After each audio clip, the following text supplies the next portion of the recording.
sebuah dasar tidak akan pernah berkesudahan, bahwa pengharapan kami tetap di dalam Tuhan. Terima kasih untuk Engkau yang adalah sumber pengharapan kami, yang membuat kami tetap terhubung ke depan dengan semua hal yang memang Tuhan siapkan, dan kami tahu bahwa semua itu untuk memuliakan Tuhan. Terima kasih untuk persekutuan yang indah, terima kasih untuk testimoni yang sangat memberkati, terima kasih dalam segala hal di musim kehidupan. Tuhan tetap pegang kendali, karena Tuhan yang menciptakan musim, Tuhan yang pegang kendali atas musim, Tuhan berdaulat atas setiap musim kehidupan. Sekarang berbicaralah lewat firman-Mu, urapi hamba-Mu yang terbatas ini, sebab kalau Tuhan tidak mengurapi, hamba tidak mampu apa-apa. Sampaikan hati-Mu. Sementara firman disampaikan, beri kami pengertian, untuk kami bisa menangkap firman-Mu, dan kami meteraikan itu di dalam hati kami dengan kekuatan-Mu, Roh Kudus, dan kami mampu mempraktekannya juga dengan kekuatan-Mu. Terima kasih, kami mau duduk tenang, berbicaralah Tuhan, dan kami mau mendengar, dan kami mau melakukannya dalam kehidupan ini. Dalam nama Tuhan Yesus, sekali lagi, hadirat-Mu ada di tengah-tengah kami. Semua kita yang ada di PD Oikos ini, yang siap mendengar firman dan melakukannya, mari katakan. Amin, amin. Silakan duduk, Ibu dan ada Bapak juga. Shalom semuanya, apa kabar? Luar biasa ya. Jadi satu anugerah untuk kembali ada di PD Oikos ini. Thank you Pak Gembala, Pak Yu, dan Ibu Gembala tentunya ya, Cik Linda. Nah, saya datang dengan istri saya, Lili.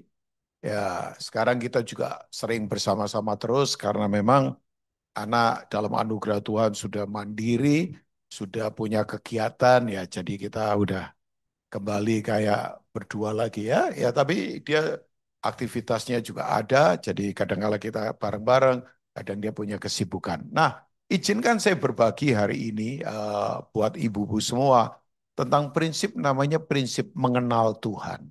Nah, ya, jadi ini prinsip tentang knowing God, kita mengenal siapa Tuhan. Nah, prinsipnya ternyata begini ibu-ibu semua yang perlu kita cermati. Tuhan kita itu tidak bisa dikenali loh. Nah itu. Jadi begini, Tuhan itu tidak bisa kita kenali kalau Tuhan tidak memperkenalkan dirinya pada kita. Jadi uang kita nggak menjamin kita kenal Tuhan.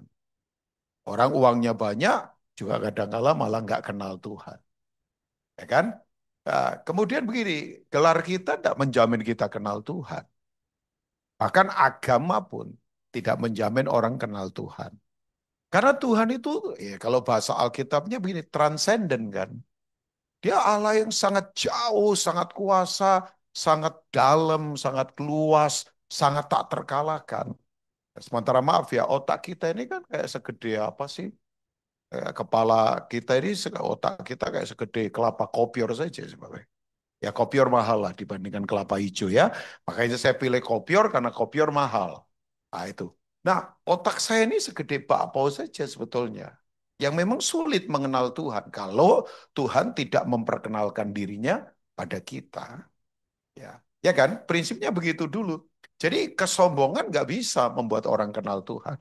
Elon Musk dengan Starlink-nya, NASA dengan teknologinya, ya, Boeing, Airbus, apalagi terserah perusahaan-perusahaan penerbangan IT nggak bisa jangkau Tuhan. Tuhan terlalu luas, makanya kita nggak bisa kotakkan Tuhan dengan metodologi manusia. Apalagi manusia sudah jatuh ke dalam dosa kan, ya kan? Nanti saya beritahu bahkan ada orang yang ternyata kenalnya Tuhan dari pinjaman, pinjaman saja, pinjaman dari agama, pinjaman dari pengkhotbah, pinjaman dari buku. Ya, buku ya, buku-buku ya, buku-buku apa saja. Ya, kalau Alkitab lain. Nah, ini kan bukunya Tuhan sendiri ya. Nah, kalau kita nggak kenal Tuhan, coba kita lihat Daniel pasal 11, ayat yang ke-31 sampai 32. Daniel ini disebut dengan kitab apokaliptik karena menyingkapkan akhir zaman. Bahkan ada satu penulis yang saya baca, kalau ada orang yang dapat anugerah, bisa melihat Mesias turun yang pertama, dan Mesias datang untuk yang kedua, mendirikan kerajaannya di bumi yang baru itu adalah Daniel. Ini memang orang spesial. Daniel tidak pernah kembali ke Yerusalem, dia meninggal di Babilonia. Daniel ditawan dari Yerusalem itu usia 14 tahun. Usia kira-kira 70 tahunan dia meninggal. Ya, mengalami 4 imperium kan. Ya. Jadi Nebukadnezar, kemudian Darius, Belshazzar, dan kemudian satu lagi saya lupa. Mendekati zamannya Kores. Ya, ya ibu-ibu nggak tahu ini juga nggak apa-apa, tidak mempengaruhi keselamatan, nggak. Jadi yang saya katakan ini supaya kita tahu runtutannya sejarah. Waktu Israel ditawan di Babilonia 500 kira-kira 63 sebelum Masehi. Jadi lama sekali, ya. Dan kita tahu kan ibu-ibu semua teknologinya Babel itu teknologi penafsir mimpi. Ya, tapi Tuhan mengadakan mujizat luar biasa. Karena Nebukadnezar mimpinya lupa. Coba bayangkan. Padahal teknologinya ahli nujum, orang kasdim itu menafsirkan mimpi. Nah ini orang mimpi lupa suruh beritahu mimpinya plus maknanya. Nah kalau mimpinya ingat kan kasih tahu mimpinya ditafsirkan. Misalnya aku kok semalam mimpi dikejar monyet 3 juta. Ya bisa ditafsirkan. Ya kamu jangan deket-deket sama para monyet. Misalnya ya supaya tidak dikejar kan misalnya begitu. Nah ini mimpinya lupa suruh beritahu mimpinya. Tahu nggak ibu-ibu semua? Hari itu hari paling sial jadi orang pinter. Orang pinter rasa sial semua itu. Mungkin gelarnya pada disobek, pada sembunyi pura-pura jadi orang gila, tiba-tiba bengong ngiler mendadak supaya tidak dianggap orang pinter. Makanya yang keminter-keminter sekarang stres. Loh, sekarang ini coba solusinya apa? Orang pinter bingung semua sekarang ini. Oh kita ini sekarang ada di masa begini, tidak pastinya pasti, pastinya tidak pasti. Jadi kita ini ada di ketidakpastian yang pasti, tapi pasti yang tidak pasti. Jadi pasti itu tidak pasti itu pasti. Ah, bingung nggak? Makanya pada bingung semua. Wong tidak pastinya pasti. Keamanan tidak pasti, pasti. Ekonomi nggak pasti, pasti. Dunia nggak pasti sekarang, pasti. Saudara mau bersembunyi kemana? Mau lari ke Eropa, ruwet. Mau lari ke Australia, ruwet. Amerika, podo ruwete. Indonesia, sami mawon. Jadi ruwet kabeh, ya kan? Coba-coba, tidak pasti, pasti. Yang pasti cuma satu, Yesus Kristus. Amin. Kan dia yang iya dan amin. Ya, nah, saya mengajak saudara, ini yang dia katakan. Tentaranya akan muncul. Nya di sini nya kecil, berarti setan ini. Nah, kalau konteks tentara berarti konteks peperangan. Ini kan perang makin meningkat. Ya, perang kawasan, perang media, perang narkoba, ya, perang money laundering. Ya, perang semua itu perang. Perang itu enggak cuma tembak-tembakan. Perang media. Kemarin yang terjadi di Indonesia itu di Jakarta udah AI semua itu. Udah AI. Saya hati-hati dengan tangan kita ya. Berita apa jangan gampang di itu, jangan gampang capture kirim kemana. Kita ini nggak tahu yang nulis siapa, isinya apa, perasaan kita aja yang diobok-obok. Saya nggak mau reaktif. Saya tenang saja, ya kan? Orang cerdas itu adalah orang yang tetap tenang di tengah situasi yang tidak tenang. Itu ciri orang cerdas, ya kan? Jadi kalau reaktif itu malah itu. Hati-hati loh ibu-ibu semua kita ini diobok-obok dengan berita tiap hari. Gak jelas yang nulis siapa, tujuannya untuk apa, misinya untuk apa. Kita dipecah-pecah karena media. Itu perang. Itu namanya perang media, hoax. The issues of war. Matius pasal 24 kalau nggak salah. Yesus mengajar akhir zaman kan. Salah satu ciri akhir zaman, bulan gempa bumi, kelaparan adalah issues of war. Ya, isu-isu kabar-kabar tentang perang. Nah, itu hoax itu. Nah, itu ya. Nah, kita coba lihat. Jadi ini akan muncul. Mereka akan menajiskan tempat kudus benteng itu. Nah, tempat kudus di sini bukan gedung gereja, tapi hati kita. Ya kan, yang disebut gereja kan saya. Ini cuman gedungnya saja. Bukan gedungnya, yang penting gerejanya itu. Saya gedung sekarang bagus-bagus, tapi gerejanya orangnya pada misalnya berantakan di dalam. Nah, jadi kita mainan tempat tapi nggak mainan esensinya. Nah, itu ya. Jadi tempat kudus itu apa namanya? Dinajiskan, menghapuskan apa ibu-ibu? Korban sehari-hari. Ini apa? Doa, worship.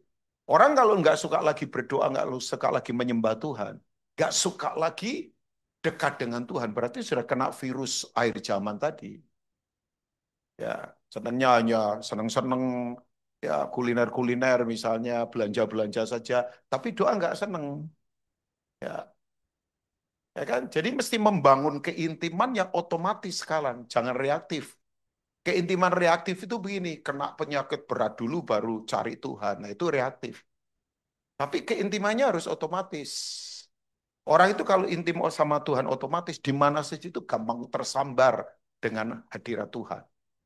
Gampang tersambar dengan hadirat Tuhan. Tidak perlu lagi ibadah. Lagi sendirian, lagi kacau situasi, tetap tersambar dengan hadirat Tuhan. Nah itu, nah ini yang diserang. Dan menegakkan kekejian yang apa? Membinasakan. Keji itu tidak cinta lagi kebenaran. Keji. Ya, keji ini manifestasi setan.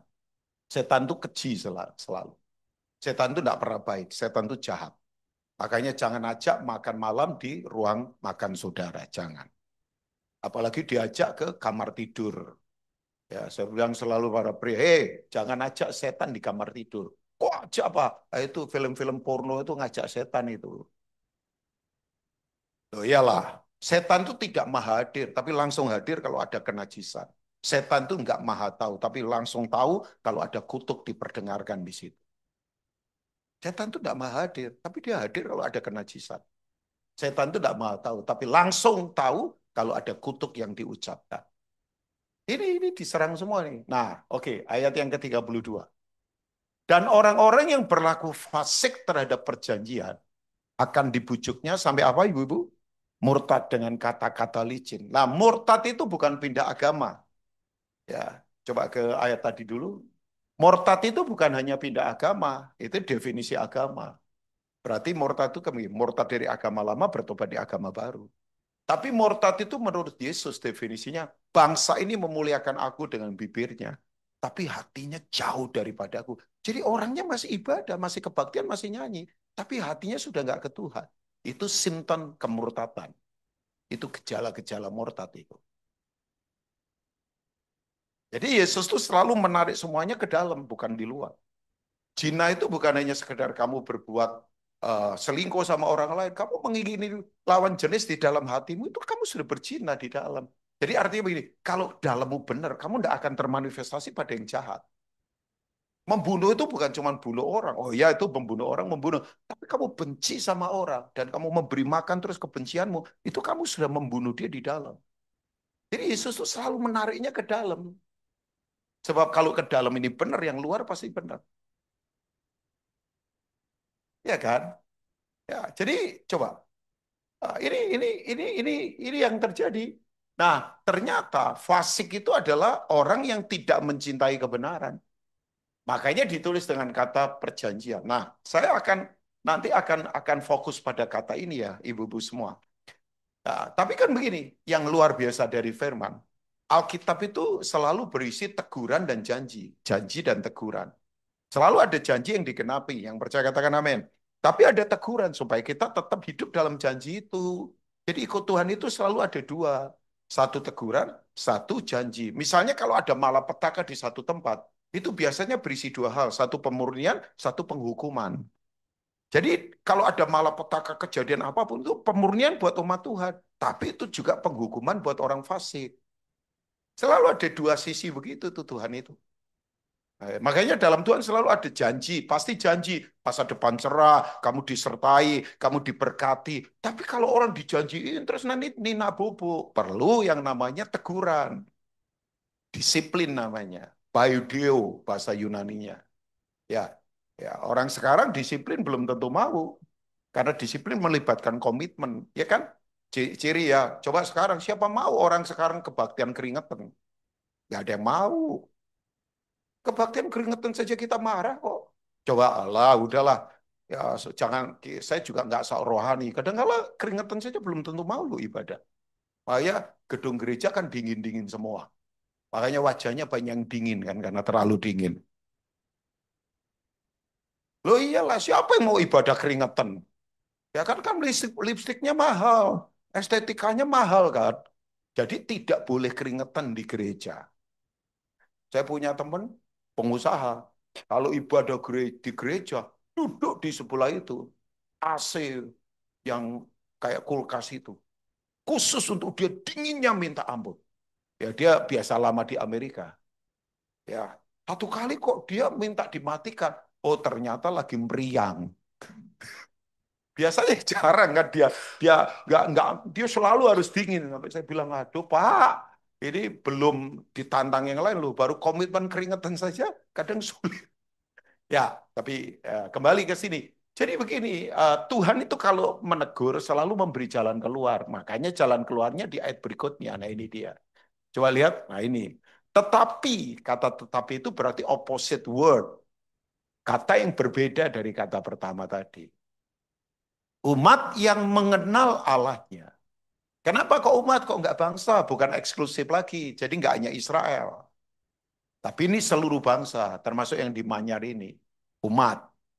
Dulu kan bangsa, sekarang sudah umat. Ya termasuk Israel juga yang bertobat, percaya Yesus.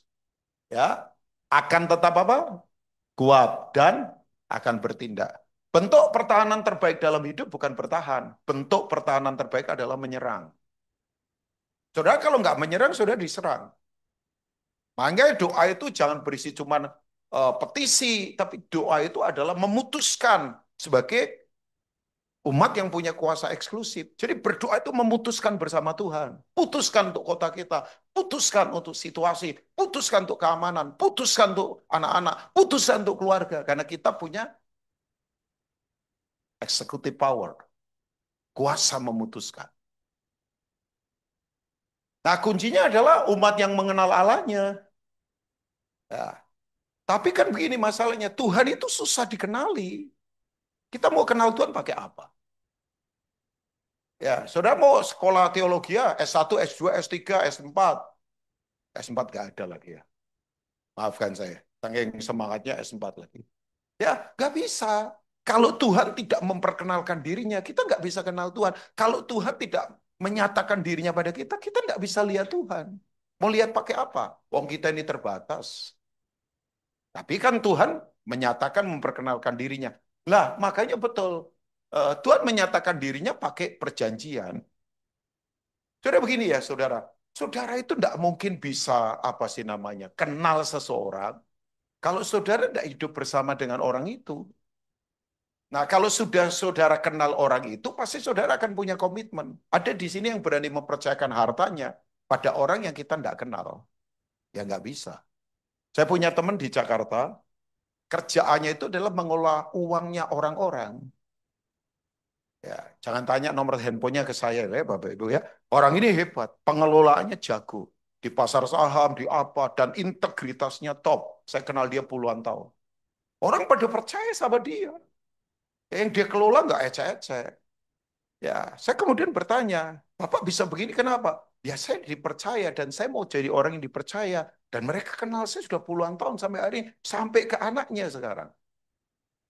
Kan ada orang-orang yang memang pekerjaannya begitu. Ya penghubung atau apalah istilahnya. Mengelola apa yang orang punya dia kelola. Dia kelola.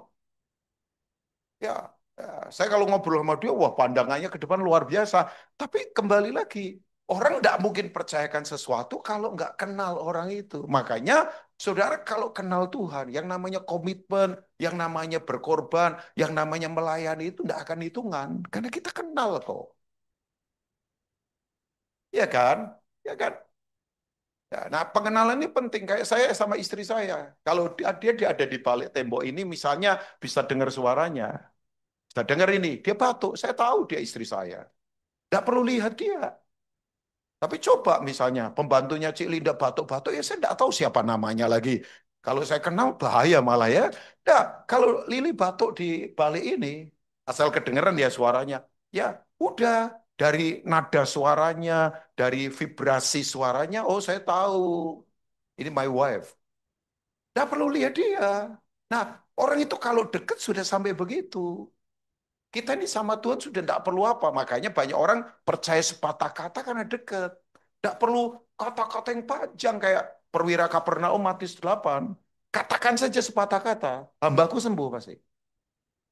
Ya kan? Orang sekarang kan mempercayai sepatah kata saja itu gak gampang. Coba, Bapak Ibu kalau ketemu orang hebat, jenderal misalnya, punya kuasa luar biasa. Misalnya kita ada masalah, dia cuma ngomong saja, tenang. Udah, enggak usah panjang-panjang. Begitu dia ngomong tenang, ya kita tahulah dia lakukan apa, cover kita dari sisi mana. Ya karena itu, karena kita kenal dia. Nah kita ini kalau kenal orang, ya satu kata saja, sepatah kata saja kita percaya. Kenapa orang meragukan firman? Coba, coba. Nah, sekarang pertanyaan saya, bagaimana Tuhan dikenal? Oke, Amos 3 ayat yang ketiga. Amos 3 ayat yang ketiga. Amos artinya pemikul beban. Ya, berjalankah dua orang bersama-sama jika mereka belum apa? Berjanji. Iyalah, saudara akan berjalan bersama-sama kalau ada janjian. Ya, kecuali ketemu nggak sengaja kan nggak mungkin berjalan bersama-sama ke sebuah tujuan yang memang kita sudah planningkan kan. Tapi betul kan, lah jadi begini, Tuhan itu bisa dikenal hanya lewat hidup dalam perjanjian. Makanya Tuhan itu adalah Tuhan yang disebut Tuhan perjanjian. Our God is God of covenant. Tuhan kita itu adalah Tuhan perjanjian. Ibu-ibu semua. Jadi kenal Tuhan itu lewat perjanjian. Nah perjanjian jelas. Ada di firman-Nya kan. Makanya firman Tuhan itu terdiri dari berapa perjanjian? Dua kan. Satu apa? Old Testament. Yang kedua, New Testament. Perjanjian lama, perjanjian baru. Jadi Tuhan itu bisa dikenali hanya lewat perjanjian. Nggak bisa enggak. Nah apa itu perjanjian? Perjanjian kan definisinya ini. Agreement, persetujuan dua belah pihak. Masing-masing pihak melakukan bagiannya. Dengan sumpah yang meterainya darah. Supaya perjanjian itu bisa terlaksana. Kapan satu pihak mengingkari, ya perjanjian itu batal. Nah, kata batal itu kalau bahasa rohaninya kutuk turun, curse. Ya kan? Makanya dalam perjanjian disodorkan dua hal, berkat atau kutuk. Ya, itu ada di Ulangan pasal 28. Ya, saya tidak usah baca, ibu-ibu semua belajar dari situ kan. Makanya betul ya, satu bangsa itu kalau tidak hidup dalam perjanjian dengan Tuhan, mau pinter, mau kekayaan alamnya luar biasa, yang ada kutuk. Kita doakan negeri kita.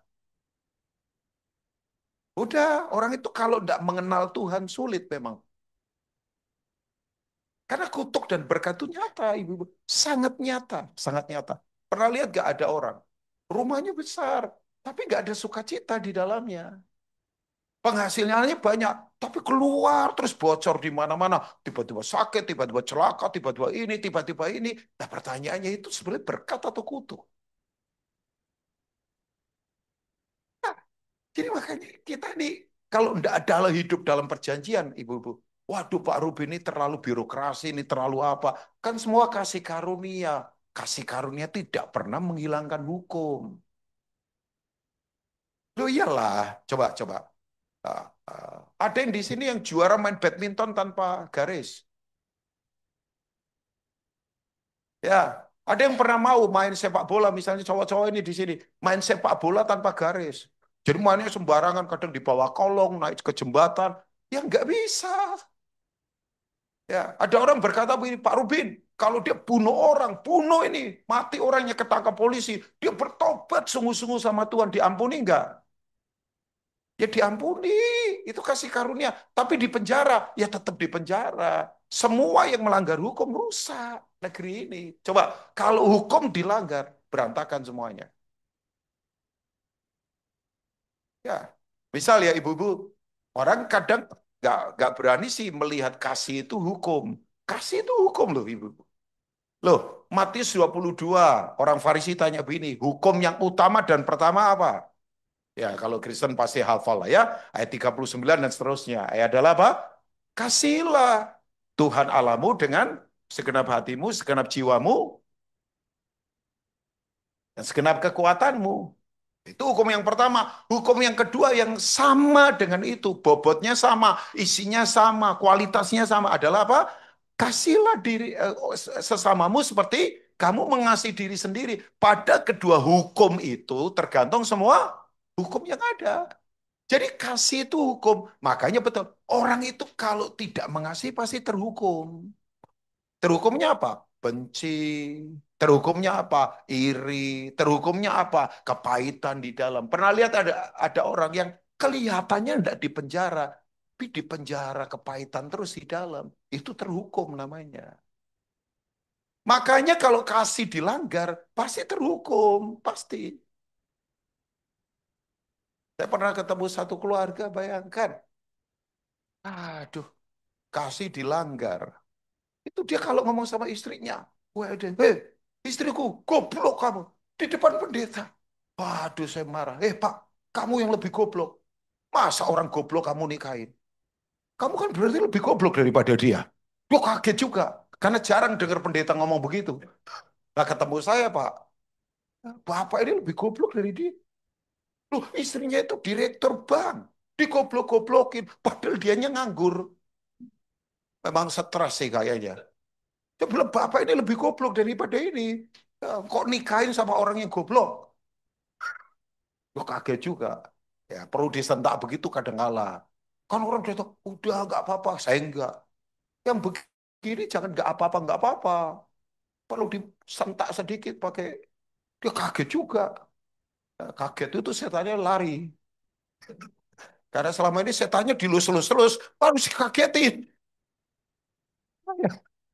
Loh, iya, ibu-ibu coba bayang, kalau kasih dilanggar, berantakan semuanya. Ibu-ibu pernah lihat gak ada orang? Wong deket ini jarak deket di rumah, udah teriak-teriak bahasa meninggi. Orang kalau sudah deket teriak-teriak, ngamuk-ngamuk, berarti sudah jauh. Hanya orang yang jauh yang teriak-teriak. Kalau jarak 1 kilo saya sama itu, aku ngeleh, aku luweh, aku lah jauh. Lah ini deket kok teriak-teriak, berarti sudah jauh. Yang jauh apa? Hatinya. Kenapa jauh? Ya kasih dilanggar. Buat saya sih, buat apa latihan ke neraka sebelum ke neraka? Ke neraka enggak usah latihan. Ya, yang perlu dilatih itu pergi ke kerajaan Allah. Oh, masih di dunia saja sudah dekat neraka. Ya, ya, ya, itu karena kasih dilanggar. Jadi begini, yang namanya aturan hukum tetap ada. Makanya perjanjian itu begini. Bagian Tuhan, dia menyertai kita. Bagian Tuhan, dia memberkati kita. Amin, Ibu-ibu. Bagian Tuhan, dia melindungi kita. Bagian kita apa? Beribadah, setia, taat, hidup benar. Ya bacalah ulangan pasal 28 ayat pertama sampai seterusnya. Nah sekarang, jadi mengenal Tuhan itu penting sekali ya. Sebab kalau enggak kita tidak akan kuat. Saya akan coba beritahu beberapa hal. Bagaimana sih caranya mengenal Tuhan? Ya, saya kemudian sadar, oh iya ya, saya pikir pendeta saya menjamin saya kenal Tuhan. Belum tentu juga. Bagaimana caranya mengenal Tuhan? Jelas. Yang pertama, lewat semua masalah kita kenal Tuhan. Tolong ibu-ibu jangan sia-siakan masalah. Saya tidak ajak ibu-ibu cari masalah loh. Wong wajahnya penuh masalah kan? Jadi enggak, saya tahu enggak usah dicari banyak masalah. Tapi begini, jangan sia-siakan masalah. Pertanyaan saya, kita ini keluar dari masalah, makin kenal Tuhan enggak? Nah itu yang penting. Ya, ya, ya. Kenali Tuhan justru lewat proses kehidupan. Eh, ya, Cilinda mungkin nggak tahu bahwa Lili kan operasi bulan Maret. Karena Lili kena cancer juga. Masih treatment sampai sekarang. Istri saya. Ya, ya kadang kalau minum obat, selera makan agak menurun. Ya, ya, ya. Gak ada yang tahu waktu itu. Ya kita, saya sudah mulai cerita-cerita aja sekarang. Dia udah izinkan. Dia dari awal bilang, jangan beritahu siapapun, kita bukan victim, kita bukan korban. Malah selesai operasi agak masih linglung begini, pengaruh obat bius ya. Ya, karena ada beberapa titik mesti diambil ya. Ya, dia bilang sama saya, paginya itu kalau nggak salah saya pelayanan di satu persekutuan kecil, kecil. Dia bilang, jangan batalin pelayanannya. Jangan karena saya sakit, kamu kemudian rasa kita jadi korban. Enggak, kita bukan korban. Bahkan dia tenang banget, tenang. Ya, kalau ada orang yang sebelum operasi, eh, ya bisa tidur nyenyak ya istriku ini. Ya, nunggu PET scan saja dia tidur kok. Kita berdoa, dia tidur ternyata. Ya, ya, tapi saya kemudian I see the Lord. Saya melihat Tuhan. I saw the Lord. Saya melihat Tuhan. Ya, jadi begini, jangan sia-siakan masalah. Keluar dari masalah, kenal Tuhan. Ya, saya punya teman, pengusaha di kota Semarang. Depan ada air minum, Bu. Ini ada air minum, Cik. Ya, kasih. Ya. Saya punya teman pengusaha di kota Semarang. Ya, sukses sekali dia. Istrinya kena kanker juga stadium 4. Nggak tahu ya sekarang dengan banyak isu macam-macam kan ya. Tapi ya coba kita coba mengerti saja rencana Tuhan apa begitu ya. Ibu-ibu begitu kemudian salah satu efeknya ini. Wah sekarat, mesti oksigen kuat begitu deras. Kita orang normal hirup oksigen begitu kolaps langsung. Salah satu efeknya adalah yaitu susah BAB.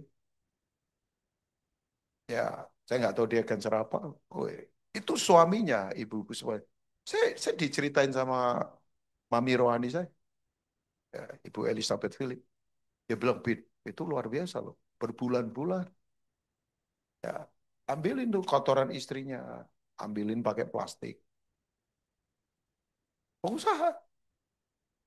Ya, di tengah dia punya kesibukan, teman-temannya salah-salahin dia ngapain. Wah, ya, tapi begitu saya lihat, saya berkata, saya lihat Tuhan. Saya lihat Tuhan dari hal-hal yang begituan. Nggak perlu yang spektakuler lah, nggak perlu apa guntur halilintar, matahari berhenti, gunung berasap, malah pingsan, nggak lihat apa-apa kita. Ya kan? Oh, lihat tuh nggak perlu spektakuler. Acara konser dulu, musik keren dulu, pembicara idol dulu, gedung meriah dulu, apa nggak perlu begitu. Oke lah, hal begitu boleh lah, karena orang kan memang suka yang begitu. Tapi kan coba lihat Tuhan. Saya lihat Tuhan pada anak-anak yang berbakti sama orang tua ketika orang tuanya sakit, padahal orang tuanya mungkin nggak punya deposito. Dia merawat tanpa pamrih. Saya lihat Tuhan. Ini bukan antroposentris loh. Bukan berpusat pada manusia, bukan. Matius 25 kan jelas ayat 40. Waktu aku lapar, kamu memberi aku makan. Waktu aku telanjang, kamu kasih aku pakaian. Waktu aku di penjara, kamu melawat aku. Waktu aku sakit, kamu kunjungi aku. Ya. Kapan Tuhan sakit, kapan Tuhan lapar? Loh, apa sih yang kamu lakukan pada orang yang paling hina? Kamu melakukannya.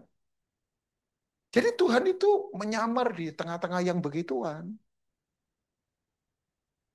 Jadi kalau kita mau ketemu Tuhan, ya pelayanan yang begitu. Kunjungan penjara, orang sekarat, orang sakit. Kita ketemu Tuhan. Tuhan itu menyamar di tengah-tengah orang menderita, orang miskin, orang sulit. Itu Tuhan menyamar di saat. Iya kan? Makanya saya tadi katakan, jangan kenal Tuhan karena pinjaman. Jangan sia-siakan masalah. Masalah biasa kok. Masalah itu biasa. Kenapa? Kenapa orang sakit? Karena sudah jatuh ke dalam dosa. Nah, sakit itu bukan aib kan? Sakit itu bukan aib. Aib itu kalau nyolong duitnya orang, lah itu aib. Ya kan? Kalau sakit itu biasa saja. Pendeta bisa sakit siapa saja. Tapi jangan sia-siakan masalah. Lewat masalah, kita makin dewasa dalam Tuhan. Loh, coba kita belajar di Ayub ya. Kelihatannya keren. Seorang yang suka mendirikan mezbah kan. Ada apa-apa dia langsung kasih korban. Siapa tahu anak-anaknya salah. Alkitab berkata orang paling saleh di timur. Dan yang saya kaget kitab Ayub itu kitab tertua di perjanjian lama. Karena ditulis sebelum kejadian. Siapa penulisnya? Moses. Sebelum kanonisasinya kejadian, Ayub itu sudah ditulis dulu. Jadi ini kitab sangat tuanya minta ampun. Tapi ibu-ibu tahu nggak? Begitu Ayub mengalami masalah, wah terjadi perdebatan teologi ya. Saya kaget loh. Ayub 42 ayat yang kelima. Ini pengakuannya Ayub. Jadi kalau mau baca kitab Ayub itu sebenarnya begini. Baca pasal 1, pasal 2. Setelah itu langsung lompat pasal 42. Udah selesai. Ya baca semuanya lah. Karena di tengah-tengah itu terjadi perdebatan-perdebatan teologi antara Ayub dengan teman-temannya. Wah, cari alasan. Wah, macam-macam lah, macam-macam di situ. Tapi kemudian, ini yang dia konklusikan. Hanya dari kata orang saja aku mendengar tentang, jadi ternyata Ayub itu kenal Tuhan hanya dari pinjaman. Makanya jangan kenal Tuhan hanya dari buku, jangan kenal Tuhan hanya dari pendeta keren, jangan hanya dari kenal Tuhan hanya dari ya pengalaman orang lain, tapi kenali Tuhan. Tetapi sekarang mataku sendiri apa ibu-ibu? Memandang engkau. Tahu Bapak Ibu, bahasa perenungan itu adalah melihat, memandang. Bahwa firman itu terjadi dalam hidup kita. Itu perenungan. Ya, you see yourself doing. Kita melihat, kita melakukannya. Karena kita, itu, mengalami Tuhan. Itu perenungan itu. Oh, ternyata lewat ini. Ayub kenal Tuhan. Saya nggak tahu, Bapak Ibu-Ibu lagi ada di titik mana sekarang. Tapi yuk, lewat ini jangan disia-siakan. Kenali Tuhan. Ya, ya, ya. Yang kedua, bagaimana kenal Tuhan? Yang kedua, mengenal Tuhan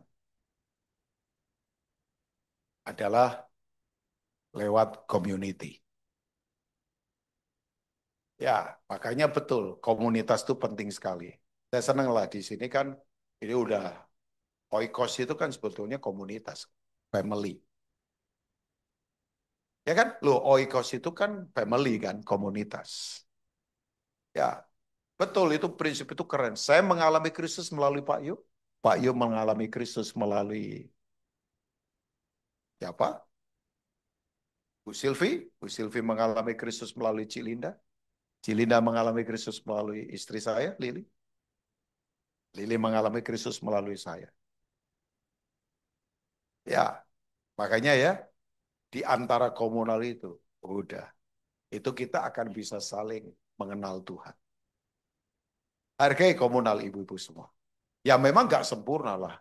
Di komunal saya tahu banyak kekurangan. Tapi bagus. Ya, makanya kasih itu kan betul kan. Kasih itu diperlukan karena orang lain kurang. Kenapa kasih itu sabar? Kenapa? Karena orang di sekeliling kita itu bikin kita nggak sabar. Yalah, saya kan pernah lihat ada orang, waduh, kita tuh sama dia kayaknya butuh usus yang panjang banget kan. Karena bikin kita nggak sabar. Makanya kasih itu respon ilahi terhadap kekurangan dari orang di sekitar kita. Kenapa kasih murah hati? Karena banyak yang pelit. Ya kan? Kenapa kasih itu apa? Coba kasih itu. Kasih itu murah hati, kasih itu apa lemah lembut. Kenapa lemah lembut? Ya, lemah lembut itu beda dengan lemah gemulai ya. Nah, kalau apalagi pria lemah gemulai perlu ditenggeng lagi ya. Nah, lemah lembut itu ternyata ini praos, power under control bahasa aslinya praos kan bahasa Yunaninya. Praos itu begini, punya kekuatan untuk membalas tapi lebih memilih untuk tidak membalas. Nah, itu kan salib. Punya kekuatan koneksi, uang untuk membalas, tapi lebih memilih untuk tidak membalas. Ya diketawain dunia sih, tapi ini kekuatan. Nah itu semua hanya bisa dipraktekkan waktu ada di komunal. Makanya di komunal lah kita akan mengalami siapa Tuhan. Lewat orang di sekeliling kita. Saya nggak tahu ibu-ibu pernah dengar nggak? Revolusi di Prancis abad 17. Itu menghasilkan beberapa hamba Tuhan hebat. Salah satunya seorang wanita namanya Madame Guyon. Itu pembicara yang tinggi semampai, cantiknya luar biasa. Cuma setiap kali KKR 90% yang datang cowok-cowok. Jadi cantiknya luar biasa, diurapi Tuhan. Wah, dia khotbah, orang mengalami lawatan. Itu abad 17 revolusi Prancis. Satu kali dia bilang, loh ini yang datang kok semua banyak laki-laki. Ini datang gara-gara saya cantik ini. Tahu nggak doanya? Jarang wanita berani berdoa begini. Tuhan bikin aku tidak cantik. Kena cacar air. Pun kena cacar. Ya kita jangan pikirin sekarang, cacar air obatnya gampang. Beli di toko apotek mungkin bisa kali. Abad 17 belum ada vaksin cacar. Oh, ibu-ibu yang terjadi, bopeng-bopeng semua. Maaf ya, wajah kayak monster. Menakutkan, kayak orang lihat setan secara wajah. Tiba-tiba di daerah di mana dia ada, dijajah, datang tentara musuh. Orang dibunuhin, wanita diperkosa. Dia begitu didobrak rumahnya, kaget tentara. Nggak cantik ditinggal pergi. Dia tidak diperkosa. Kadangkala kecantikan itu berkat atau apa, saya nggak tahu juga ya. Hidup itu tinggal sudut pandangnya coba. Yang nggak cantik, nggak cantik hari itu beruntung. Yang cantik-cantik itu hari sial buat mereka. Ibu-ibu tahu, sejak itu dia khotbah. Yang datang sedikit pria-prianya. Tapi dia bilang, ini yang murni di hadapan Tuhan. Madam guyon ya. Coba aja googling ada lah. Adem guyon tapi nggak suka guyonan. Enggak lah, mungkin suka bercanda saya nggak tahu juga. Namanya madem guyon kan, Perancis kan madam, madam, ya kan? Coba. Ya, ini Bu Sylvie kalau di Perancis ya panggilannya Madam Sylvie. Kalau di sini ya Mbak Ayu lah ya, Surabaya ya, atau apalah ya, atau Ma atau ya apa. Kalau di Perancis ya Madam. Ya. Ibu-ibu, ada satu lagi di Perancis, namanya Zone Volzon. Jarang dengar mungkin ya. Saya saja kalau nggak belajar nggak tahu ini. Ibu-ibu tahu pencuri. Hobinya mencuri, tapi dibagikan ke orang miskin. Robin Hood Ministry ini namanya ya. Ibu-ibu satu kali ketangkap. Masuk penjara, dia lari dari penjara. Waktu dia lari ke satu desa yang paling jauh, dia lihat gereja. Ya, pendetanya tua 80 tahun. Dia bilang begini pendetanya, dari mana? Ya dia bohong. Oh saya mau bisnis, saya dari jauh nih. Gak ada tempat penginapan, boleh nggak tinggal di sini? Oh ya di welcome. Lah di gereja itu banyak benda bagus-bagus, salah satunya candlestick. Yaitu, ya, jadi tempat lilin dari emas. Asli emas ini, abad-abad itu. Namanya pencuri, ya kan? Itu tiba-tiba keinginan nyolongnya kuat. Nah, sebelum tidur, makan sama pendetanya, pendetanya bilang, kamu mau tinggal berapa hari terserah lu, sampai kamu fresh, nanti lanjutkan lagi. Dan anggap semua yang ada di sini ini milikmu. Nah, pencuri dibegitukan, wong tidak begitu saja membegitukan diri, coba bayangkan ya. Jadi ngerti ya maksudnya ya. Jadi malam-malam, kira-kira malam-malam jam 11, mulai jam 12 itu kan jam operasinya para Dracula itu mulai ya. Itu kira-kira tengah malam, pendetanya lagi doa keliling, lagi doa keliling. Ih, dimasuk-masukkan barang ke karung, dia lari. Waktu dia lari di pintu gerbang, nah itu surga neraka ketemu.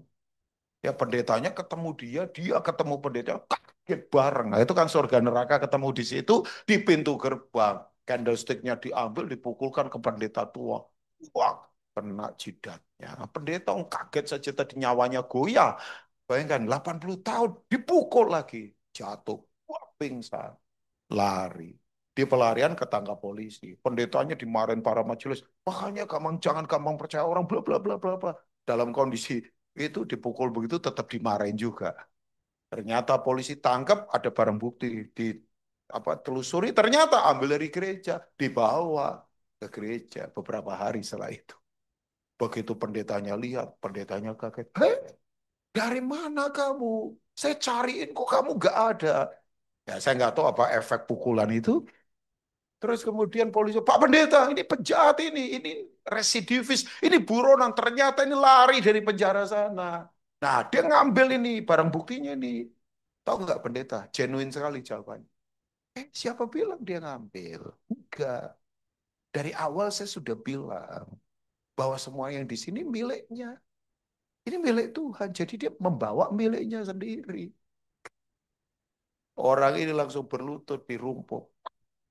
Cabut rumput perselumpurnya. Dak, pukulkan ke wajahnya. Jadi dia nangis. Dia berkata, hari ini ada kasih yang menebus hidupku.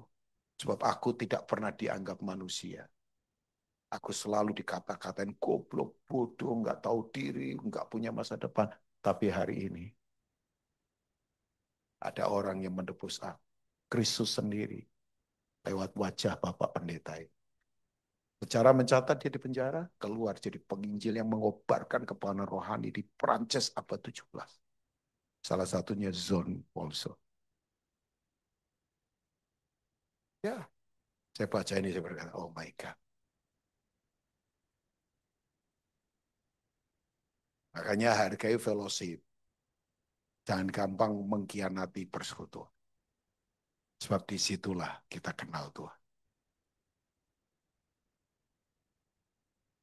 Loh, saya mengajar, nggak tahu, kurang praktis atau bagaimana.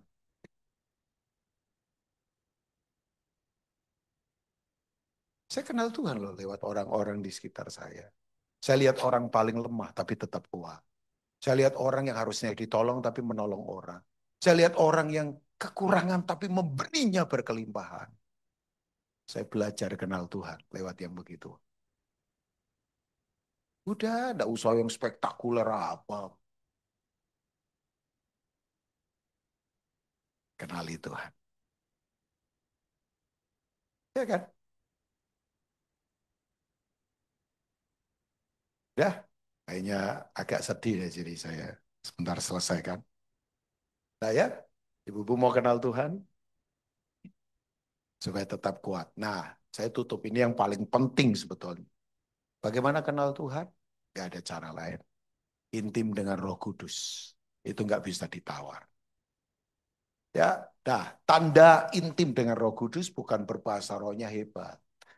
Ya, berbahasa roh itu kan salah satu bentuk untuk membangun diri. Kita jangan ribut di area situ lah ya. Ya, oh, saya speak in tongues. Bahasa aslinya glossolalia untuk membangun diri saya. Tapi kan tanda orang kenal hubungan intim dengan Roh Kudus itu bukan hanya nyanyi lagi rohani jago juga, bukan. Tandanya adalah ini, kehendaknya itu menjadi yang utama daripada keinginan kita. Jadi tanda kita intim dengan Tuhan adalah keinginan Tuhan itu yang utama dalam hidup kita, bukan yang lain. Ya, kalau ini ada pada kita, berarti betul kita intim dengan Tuhan. Karena namanya keinginan, aduh, tidak pernah terpuaskan.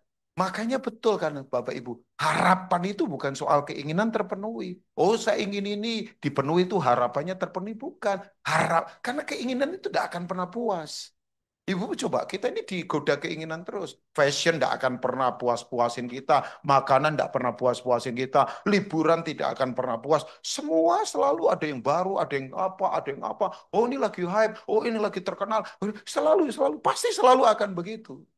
Makanya untuk hidup di dunia yang penuh keinginan ini, kita harus kuat untuk mengendalikan keinginan. Karena dunia itu selalu dikuasai oleh keinginan. 1 Yohanes pasal 2 kan. Semua yang ada dalam dunia adalah keinginan mata, keinginan daging, keangkuhan hidup. Jadi dunia ini memang didrive oleh keinginan. Makanya kalau mau menang di dalam dunia ini ya harus kita kendalikan keinginan. Bagaimana caranya? Kehendak Tuhan yang utama. Ya, ya kalau tidak percaya 1 Yohanes 2 ayat yang ke-15 kan.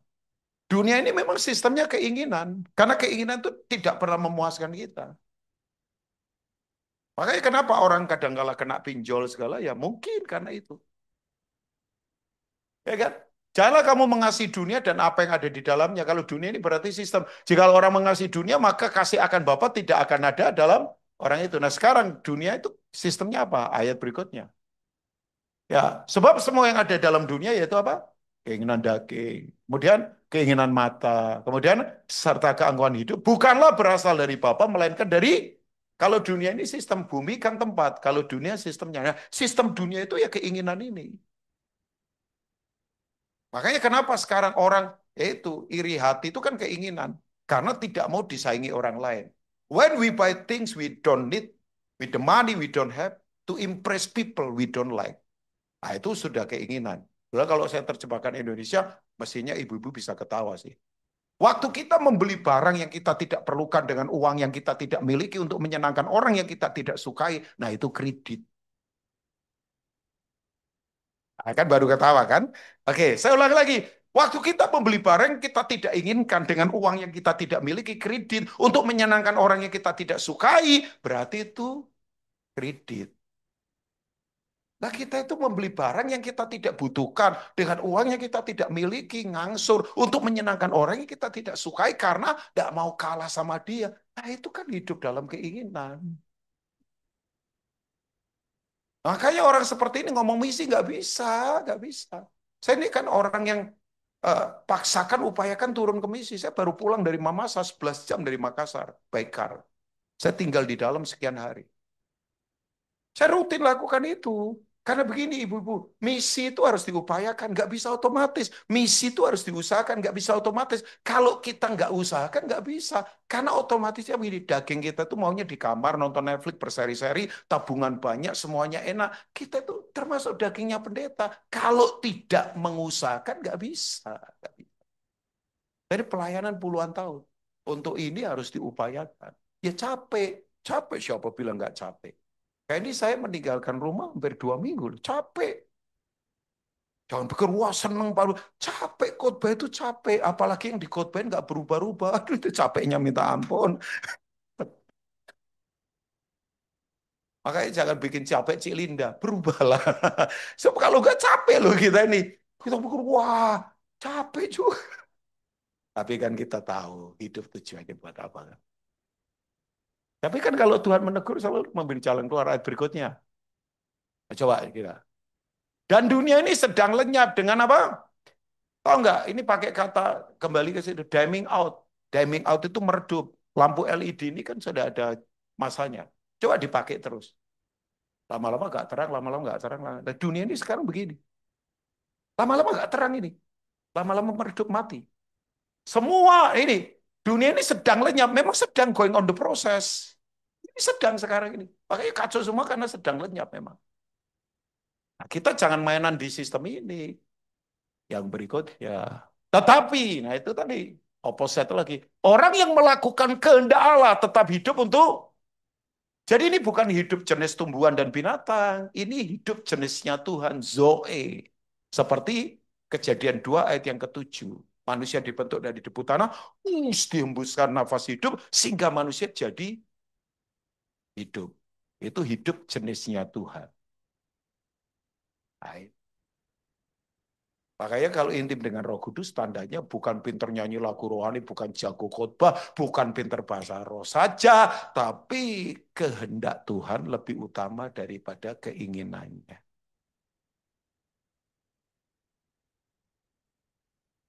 Kalau enggak kuat. Wong sekarang ya sorry ya, orang datang ibadah saja karena punya kepentingan kok.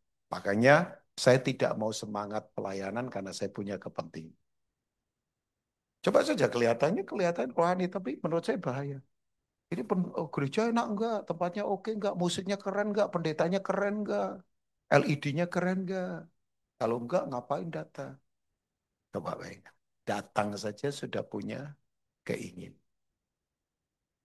Nah sayangnya, itu makanya yang di dalam banyak mental konsumen. Dan keinginan nuntut terus.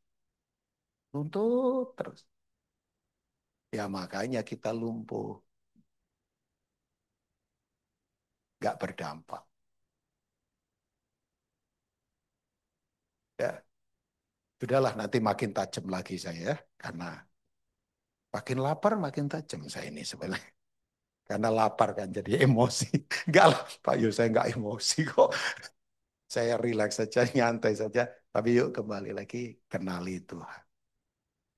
Amin, Ibu-ibu. Ya, ya kenali Tuhan. Karena Tuhan terlalu luas, terlalu dalam, terlalu hebat. Kalau Tuhan tidak memperkenalkan dirinya, kita nggak bisa. Lewat apa? Firman. Ini loh. Firman. Sudah? God bless you all. Tuhan memberkati semua.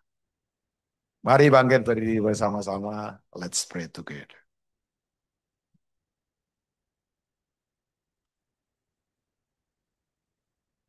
Thank you, Lord. Terima kasih, Tuhan.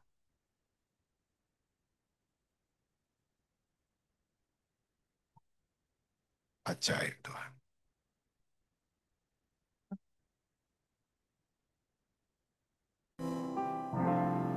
Yes, Lord.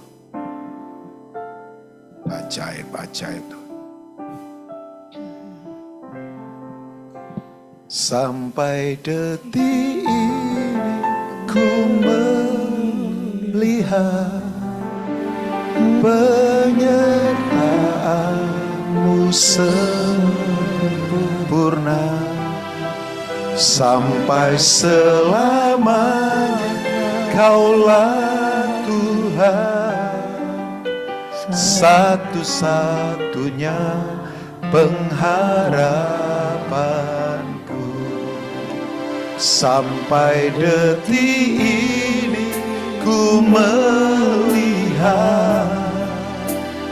penyertaan-Mu sempurna sampai selamanya. Kaulah Tuhan, satu-satunya pengharapanku. Akui sampai hari ini ku melihat penyertaan-Mu sempurna. Apapun musimnya, Tuhan tetap baik. Selamanya Kaulah Tuhan, satu-satunya pengharapan. Sekali lagi jadikan ini doa kita. Sampai detik ini, amen, amen, amen. Penyertaan-Mu sempurna sampai selamanya. Kaulah Tuhan Yesus, satu-satunya pengharapan. Sekali lagi bolehkah ibu-ibu di Oikos? Sampai detik ini ku melihat penyertaan-Mu sempurna sampai selamanya. Amen, amen, amen. Satu-satunya pengharapanku dan satu-satunya pengharapanku. Oh, satu-satunya pengharapanku. Oh, ajaib. Kami mau kenal Tuhan lebih dalam, mengerti kehendak-Mu. Oh, oh, makasih Jesus. Terima kasih Tuhan. Oh, mari sembah terus Dia. Ajaib. Engkau sungguh baik. Haleluya. Yesus ajaib. Haleluya. Oh, Jesus. Oh, ajaib. Terima kasih Tuhan.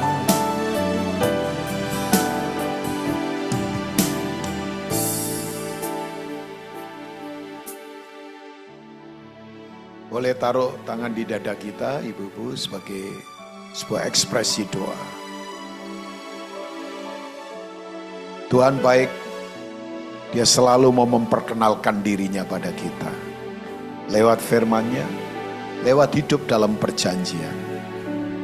Karena perjanjian adalah sebuah bentuk di mana Tuhan yang tidak terbatas, tapi mau mengikatkan dirinya. Untuk sepertinya Dia terbatas demi kita. Makanya hidup dalam perjanjian, itu kekuatan kita. Karena itulah jembatan kita bisa kenal Tuhan. Makanya firman Tuhan berkata, Yesaya 55, seperti hujan yang turun dari langit, salju yang turun dari atas, membasahi semuanya, menumbuhkan tumbuh-tumbuhan, menghasilkan benih dan roti yang untuk dimakan. Demikianlah firman yang keluar dari mulut Allah tidak akan pernah keluar dengan sia-sia, tapi akan melaksanakan apa yang Tuhan kehendaki dan pasti berhasil pada apa yang Tuhan suruhkan kepadanya. Artinya jembatan hidup hanya firman saja. Yang jasmani ketemu yang rohani lewat firman Tuhan. Karena ayat sebelumnya berkata, rancanganku bukan rancanganmu, jalanku bukan jalanmu. Seperti tingginya langit dari bumi, demikianlah jalan Tuhan dari jalan kita. Bagaimana jembatannya? Hidup dalam perjanjian dengan firman. Kenali Tuhanmu supaya kita tetap kuat dan bertindak. Hamba berdoa untuk setiap kami yang ada di sini. Kami tidak akan pernah mau sia-siakan semua proses apapun. Lewat proses itu kami mengenal pribadi Tuhan lebih dalam lagi. Lewat persekutuan orang percaya, kami bisa mengalami siapa Tuhan. Lewat keintiman yang kuat dengan Roh Kudus, di mana kehendak Tuhan lebih utama daripada keinginan kami. Kami kenal Tuhan. Terima kasih Roh Kudus, Engkau terus akan berbicara. Ingatkan kami hari ini yang sedang mengalami goncangan, biar kami tetap kenal Tuhan.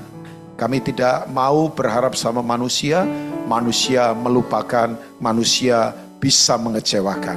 Tapi Tuhan tidak pernah sedetik pun meninggalkan kami.